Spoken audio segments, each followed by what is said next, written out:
When I was growing up in East Texas, my family had no money for books, so our local library, run by an organization of business and professional women, was my reading room.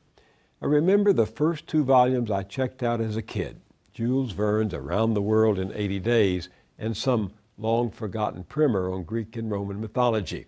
Don't ask me why, because I don't remember.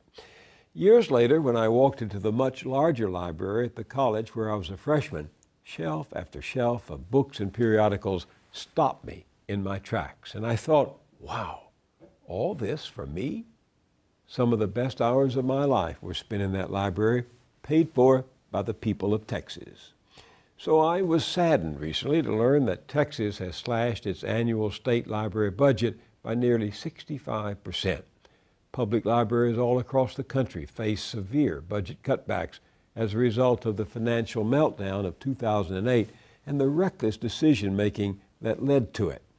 The 2012 State of America's Libraries report says that for the 3rd year in a row, 40% of participating states have less funding for libraries. And that, of course, means staff layoffs, fewer hours and services, and even closings. The closing of a library I've seen over the years is like a death in the family. Something irreplaceable disappears. Because libraries are not only our collective memory, but they're the essence of a well-informed public, a pillar of the social contract, the backbone of democracy. But here's a good news story that might have gotten lost in the shuffle of gloom. A reminder, if you will, of what can happen when enough people act together for something they value, in this case, their local library. Unfortunately, times were hard. The city of Troy, Michigan no longer had enough money for its library, so it scheduled a vote asking the townspeople to approve a small tax increase. This angered an anti-tax group known as the Tea Party. Well-organized and well-funded, they started posting "Vote No" signs, mailing flyers, and making noise. They dominated the conversation, changing the topic from library, books, and reading to taxes, taxes, taxes. Fearing they might lose it permanently, last summer, some in the community sought help from the Leo Burnett ad agency in Detroit. They needed something attention-getting, audacious, maybe even vile.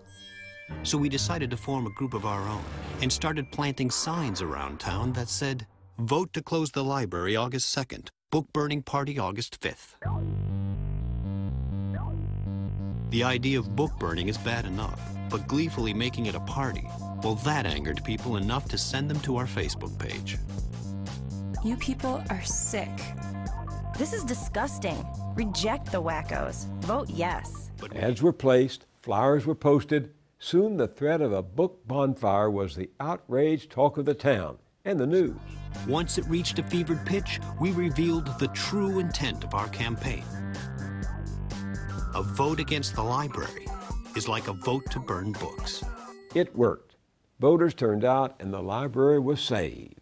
A small victory in the great scheme of things, perhaps, but a reminder of what can happen when we act together.